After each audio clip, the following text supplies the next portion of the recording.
Passando pela nossa programação, convido você neste momento para ficar conosco no Expresso União. Hoje vamos falar sobre as apreensões de drogas feitas tanto pela Receita Federal como pela Polícia Rodoviária Federal. Além disso, está chegando o fim do prazo da entrega da declaração do imposto de renda. Tem visitação de navio patrulha da Marinha do Brasil. Isso e muito mais depois da vinheta.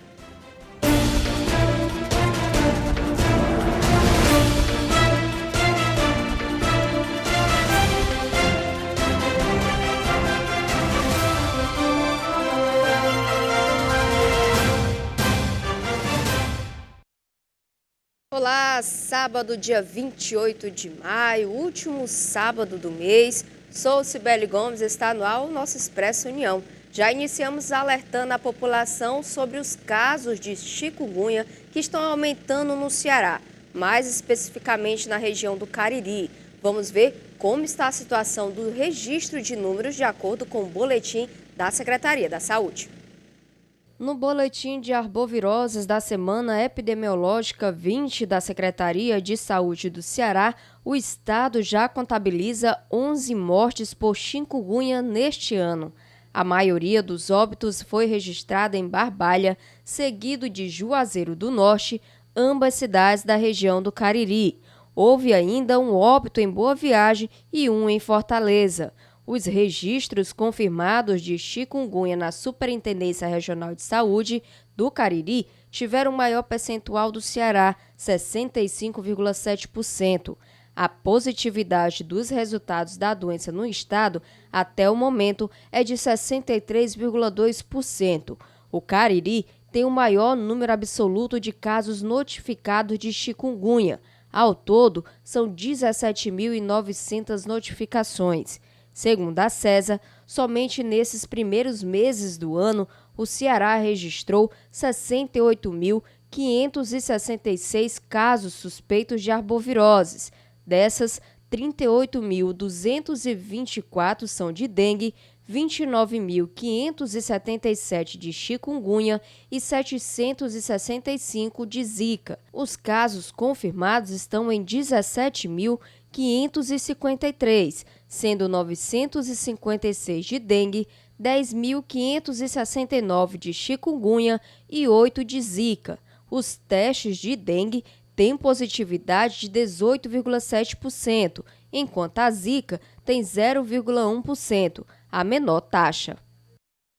E nesta sexta-feira, a Secretaria de Saúde lançou uma nota técnica destinada às secretarias de saúde municipais, orientando que os municípios cearenses comuniquem casos suspeitos da varíola dos macacos em até 24 horas. A doença ainda não afetou o Brasil, mas existem registros na América do Norte e na Europa. Recentemente, foi constatado o primeiro caso na América Latina, mas é lá na Argentina. A nota ainda orienta que o Centro de Informação Estratégica em Vigilância em Saúde seja comunicado em até 24 horas e que haja uma divulgação e uma resposta rápida em caso de alguma confirmação. Na terça-feira, a Agência Nacional de Vigilância Sanitária, Anvisa, pediu reforço de medidas não farmacológicas como distanciamento, uso de máscaras e higienização frequente de mãos em aeroportos e aeronaves para evitar a entrada do vírus no país. E já que estamos falando sobre a varíola dos macacos, vamos saber o que é esta doença, que já foi erradicada no Brasil e também tem tratamento. A varíola dos macacos é uma doença transmitida de animais para humanos.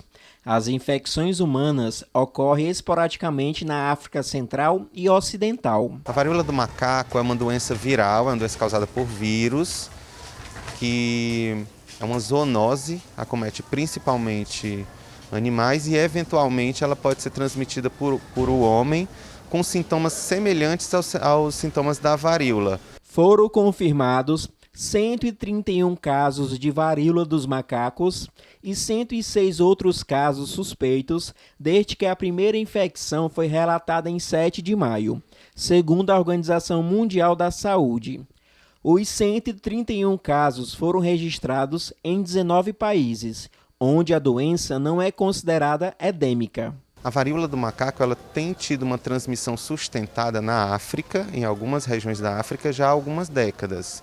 O que tem chamado a atenção para esse momento são casos dessa doença fora desse ambiente de transmissão sustentada da África. De acordo com o infectologista, existem 2 tipos de varíola. A varíola menor é aquela de apresentação mais leve, em que há baixa probabilidade da evolução grave da doença. Já a varíola maior é a varíola que é responsável pelos casos graves e eventualmente pelo óbito. Lembrando que a varíola de humanos ela foi erradicada do país pela imunização já há algumas décadas. Segundo o médico infectologista, a varíola tem cura e é possível evitar a doença. Tem cura, a vacina para a varíola para a varíola humana, que já foi amplamente disseminada, ela fornece uma proteção contra a varíola do macaco. Ela é uma doença mais leve, mais uma vez, a maioria dos casos evolui para autorresolução. O paciente fica bom a despeito de ter tido essa doença.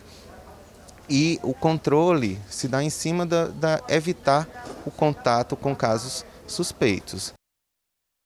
E o Ministério da Saúde divulgou uma nota recomendando a dose de reforço da vacina contra a Covid-19 para adolescentes entre 12 e 17 anos. A dose de reforço deve ser aplicada 4 meses após a segunda dose, preferencialmente com a vacina da Pfizer, independentemente da dose aplicada anteriormente.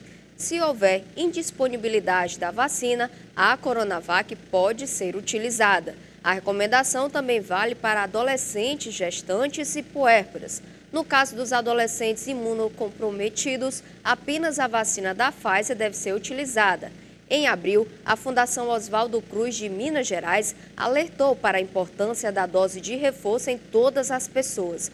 Uma pesquisa conduzida pela Fundação mostrou o restabelecimento da proteção após a aplicação da segunda dose. E nessa semana, a Fiocruz também divulgou o Infogripe. De acordo com os dados, cerca de 20 capitais apresentaram aumento nos casos de síndrome respiratória aguda grave.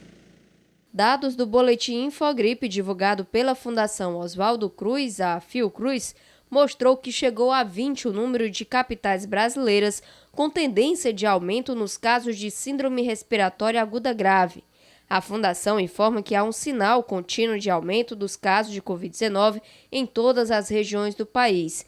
Segundo a Fiocruz, a análise das últimas 6 semanas aponta tendência de aumento nos casos em 19 capitais. E entre as unidades da federação, o sinal de crescimento foi detectado em 18 estados.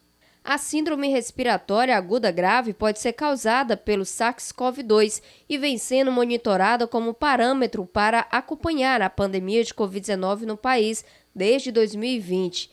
Em momentos mais críticos da pandemia, mais de 98% das mortes por síndrome respiratória aguda grave, em que havia teste positivo para algum vírus respiratórios, eram causadas pela Covid-19. No boletim, 48% desses casos de síndrome respiratória aguda grave e 84% dos óbitos atribuídos a casos virais da síndrome estão associados ao SARS-CoV-2, se forem consideradas as últimas 4 semanas. E nesse clima que estamos vivenciando, é importante ficar alerta não só por conta das arboviroses, mas também com o surgimento dos escorpiões. Nos últimos 3 anos, os casos de picadas de escorpião cresceu 76%, um aumento significativo nos casos de envenenamento pelo animal.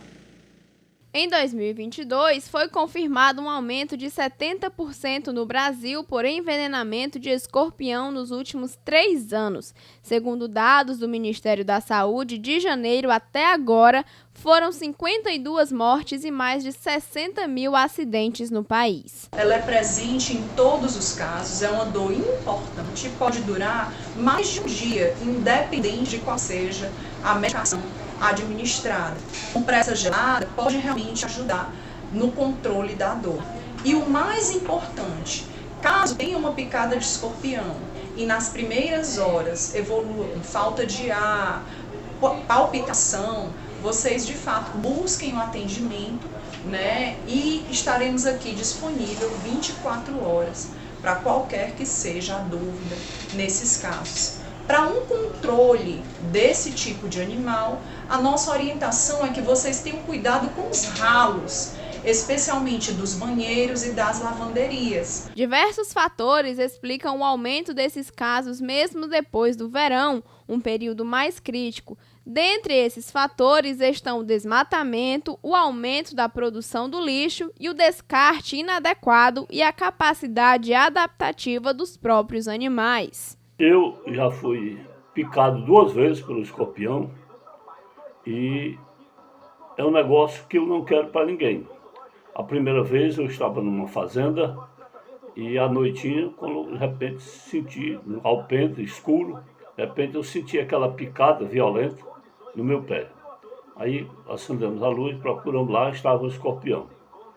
Rapidamente eu tive uma íngua. Pouco tempo eu já estava com febre e também a minha língua ficou totalmente dormente. Se eu colocasse água na boca, a água caía, eu não sentia nada. E hoje é o Dia Internacional de Luta pela Saúde da Mulher e também Dia Nacional de Redução da Mortalidade Materna. Desde 2014, os números não apresentam queda significativa no Brasil. E acredite, a grande parte das mortes maternas poderiam ser evitadas. De acordo com o painel de monitoramento da mortalidade materna, o Brasil teve em 2021 uma média de 107 mortes a cada 100 mil nascimentos. A taxa de mortalidade materna se refere ao número de mulheres que morrem durante a gravidez ou nos 42 dias seguintes após o parto devido a causas relacionadas à gravidez ou por elas agravadas a cada 100 mil nascidos vivos em um determinado ano em um país. A morte é causada por qualquer fator relacionado ou agravado pela gravidez ou por medidas tomadas em relação a este período. No Brasil, a principal causa de morte materna é a hipertensão. Em segundo lugar, aparece a hemorragia, seguida de aborto inseguro e infecção puerperal. Depois, vêm as causas indiretas, associadas a condições físicas já existentes ou agravadas na gestação, como doenças cardíacas, renais, cânceres, entre outras. E agora vamos saber como ficará o tempo em Fortaleza neste fim de semana. Pelas previsões do INMET, Instituto Nacional de Meteorologia, este sábado terá nuvens com possibilidade de chuva isolada. A temperatura máxima é de 28 graus e a mínima de 23. Já no domingo terá o famoso tempo bipolar de Fortaleza, com nuvens e possibilidade também de chuvas. A máxima será de 29 graus e a mínima de 23. Quem tem sinusite que lute, porque tá difícil, viu? Mais importante é se cuidar e tomar vitamina C, hein? E uma notícia boa para o setor do turismo: sem as medidas restritivas para o Covid-19, o número de turistas tende a crescer. Só neste ano, de acordo com a Embratur, o Brasil deve receber mais de 4 milhões de visitantes. A Embratur, entidade ligada ao Ministério do Turismo, estimou que o Brasil deve receber aproximadamente 4,2 milhões de turistas internacionais ao longo de 2022. É o maior número de visitantes vindo do exterior desde o princípio da pandemia de Covid-19, que teve início há pouco mais de 2 anos. No entanto, a quantidade de turistas previstos para este ano ainda é menor em comparação com os períodos anteriores à crise sanitária, quando os números ultrapassavam os 6 milhões de turistas no país anualmente. Para 2022, a expectativa é que por dia cada turista internacional gaste aproximadamente $47, segundo os dados do governo federal.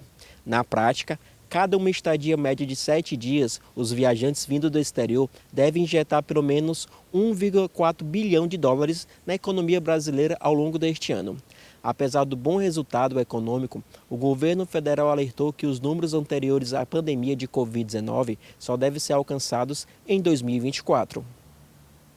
E para você que vai ficar no Ceará e também está passeando pela nossa querida Fortaleza, vamos dar uma boa dica. O navio Patrulha Araguari da Marinha do Brasil estará atracado no Porto do Mucuripe, neste domingo, dia 29 de maio, e estará aberto à visitação pública e gratuita, num período das 9 às 17 horas. A visitação ainda faz parte das atividades alusivas às comemorações do bicentenário da independência do Brasil, comemorado em 2022. O navio pertence ao comando do Grupamento de Patrulha Naval do Nordeste, subordinado ao comando da Marinha e também do 3º Distrito Naval. O Araguari tem como principal tarefa patrulhar as águas jurisdicionais brasileiras na extensa área marítima sob jurisdição do Comando do 3º Distrito Naval nos estados do Ceará, Rio Grande do Norte, Paraíba, Pernambuco, Alagoas, englobando também aí os arquipélagos de Fernando de Noronha,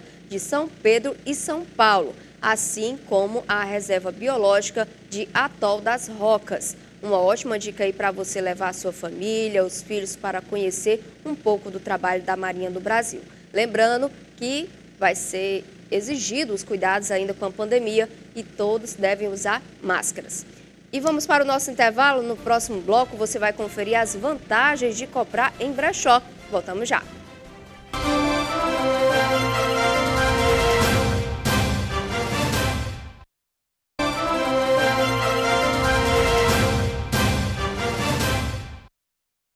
Estamos de volta e já falando para você que não dispensa uma xícara de café durante o dia.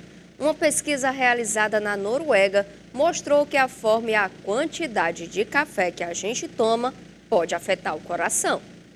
O café é uma bebida consumida em vários países. Teve sua origem na África, nas terras altas da Etiópia. Há diversos tipos de grãos de café e algumas derivações, como expresso, cappuccino, café gelado, café com leite, dentre outros. O consumo em excesso do café pode trazer algum prejuízo à saúde? O café, ele possui nutrientes importantes, né, para o metabolismo humano, então ele é considerado um nutriente importante, porém a gente tem que consumir até 4 xícaras de café ao dia para que o nosso alimento, né, o líquido, ele não venha trazer nenhum prejuízo. Então, com isso, consuma com moderação e façam uso do café coado. Os estudos têm mostrado que ele reduz a quantidade de colesterol quando comparado com os demais modos de processamento do café. Segundo estatísticas feitas pela Organização Internacional do Café, os finlandeses ficaram em primeiro lugar em consumo, consumindo 12 kg de café por pessoa no ano. A Noruega ficou em segundo, com 9,9 kg, a Islândia em terceiro com 9 kg, e em quarto colocado, Dinamarca com 8,7 kg, quinto colocado, Holanda com 8,4 kg, o Brasil aparece em 14º com 5,8 kg. Segundo o Instituto Brasileiro de Geografia e Estatística, o Sudoeste é a região que mais consome café no Brasil, com 45%. Em segundo lugar está o Nordeste, com 22%. A região Sul aparece na terceira colocação com 17% de todo o consumo. No último lugar se encontram as regiões Norte e Centro-Oeste, sendo cada uma responsável por 8% do consumo. Para a professora Daniele Matos, o café faz parte da sua vida. Para me dar energia para fazer as minhas atividades, está comigo nas tardes, está comigo inclusive durante as noites, quando o cansaço às vezes está extremo. Claro, cada pessoa com seu grau de tolerância à cafeína. Mas comigo ele ajuda inclusive até a dar uma estabilizada no nível de cansaço para eu conseguir descansar. A professora tem suas preferências sobre os sabores da bebida. É o café sem açúcar e café mesmo bem forte. Por quê? Óbvio que todos têm suas preferências, mas para mim eu consigo sentir melhor o sabor. Para mim eu consigo sentir e apreciar melhor o gosto verdadeiro da bebida. Mas concepções são concepções. E falando sobre economia, a Receita Federal vai começar a pagar o primeiro lote de restituição do Imposto de Renda 2022, relativo ao ano base 2021, na próxima terça-feira, dia 31, mesmo dia em que encerra o prazo para entregar a declaração. Mais de 3,38 milhões de contribuintes vão receber 6,3 bilhões ao todo. As consultas podem ser feitas pela página da Receita Federal na internet ou no aplicativo para tablets e smartphone. Não perde tempo e já olha se você vai receber. E de acordo com a Confederação Nacional do Comércio de Bens, Serviços e Turismo, o índice de confiança do empresário do comércio voltou a crescer nesse mês de maio. O índice de confiança do empresário do comércio, apurado pela Confederação Nacional do Comércio de Bens, Serviços e Turismo, mostrou que os comerciantes se mostraram mais otimistas em maio. Os dados alcançaram 120,2 pontos após o volume de vendas no varejo apresentar altas consecutivas e surpreendentes. Este é o maior nível desde dezembro de 2021. O indicador chegou ao patamar com elevação de 5,7 pontos percentuais na passagem mensal. Segundo a CNC, ao chegar a 102,2 pontos, o indicador de avaliação dos comerciantes sobre as condições atuais voltou à zona favorável. É o maior patamar desde abril de 2020. Houve resultado positivo também no índice de expectativas do empresário do comércio, que com percentual de 3,7% teve a primeira alta depois de 4 meses consecutivos de queda. E a Receita Federal informou que até às 16 horas desta sexta-feira, dia 27, já haviam sido entregues um total de quase 29 milhões de declarações do Imposto de Renda da Pessoa Física 2022. A expectativa é que sejam enviadas até o final do prazo, que termina no próximo dia 31 de maio, mais de 34 milhões de declarações. Quem estiver obrigado a entregar a declaração e não fizer até o fim do prazo, estará sujeito à multa. O valor da multa é de 1% ao mês sobre o valor do imposto de renda devido, limitado a 20% do valor do imposto de renda. O valor mínimo da multa é de R$ 165,74. O contribuinte terá 30 dias para pagar a multa. Após esse prazo, começam a correr juros de mora corrigido pela taxa Selic, atualmente em 12,75% ao ano. E você aí de casa, já comprou alguma peça de roupa em brechó? Muitas pessoas estão vendendo roupas de segunda mão mais baratas e bem conservadas. Isso acaba gerando renda para quem vende e economia para quem compra. A procura por roupas em brechós vem ganhando o gosto dos brasileiros. Em abril deste ano, as peças de vestuário ficaram 16% mais caras no varejo, no acumulado de 12 meses. Por isso, brechós e locais de vendas de roupas por quilo se tornaram alternativas para os consumidores.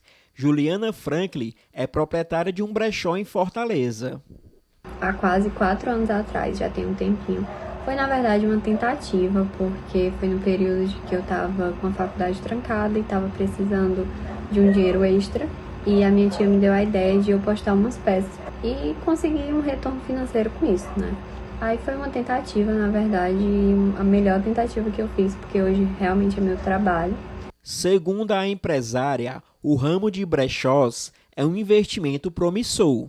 Eu percebo que nos últimos tempos, principalmente com a pandemia, veio crescendo muito esse mundo, esse nicho mesmo. Tanto brechó online também, que as pessoas estavam consumindo mais online. Eu percebi uma grande crescente aqui em Fortaleza.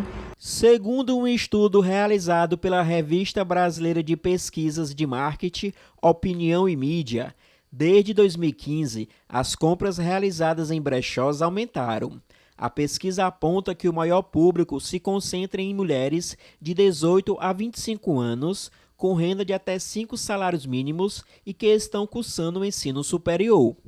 E eu acho isso maravilhoso. Eu espero muito que você que tem curiosidade sobre o assunto ou queira conhecer mais sobre o brechó mesmo, se permita comprar de brechó, que você provavelmente não vai se arrepender. Comprar em brechós é algo bem acessível, mas economizar neste momento de crise é necessário, segundo a economista doméstica Fabíola Moreira. E nessa época de crise, realmente as pessoas começam a procurar o que é realmente necessário. Então, o vestuário acaba muitas vezes sendo supérfluo. E hoje, os brechós e os locais que vendem roupas usadas, eles estão agora mais acessível à população. Mas lembrando que é importante a gente economizar o máximo possível nessa época. E foi sancionada a Lei 13.344 de 2022. O texto considera crime hediondo o assassinato de menores de 14 anos. O presidente Jair Bolsonaro sancionou na tarde da última terça-feira, dia 24, o projeto de lei que amplia medidas protetivas para crianças e adolescentes vítimas de violência doméstica ou familiar. A norma também passa a considerar crime hediondo o assassinato de menor de 14 anos com pena de reclusão de 12 a 30 anos. O texto determina a pena de 3 meses a 2 anos para quem descumprir a decisão judicial favorável à adoção de medidas protetivas de urgência. Além disso, aumenta de 1/3 à metade a pena de homicídio contra menor de 14 anos se o crime for cometido por familiar, empregador da vítima, tutor ou curador, ou se a vítima é uma pessoa com deficiência ou tenha doença que implique o aumento da sua vulnerabilidade. E fica por aqui mais uma edição do Expresso União. Muito obrigado pela sua companhia. No próximo sábado tem mais Expresso União e eu conto com a sua participação. Até mais!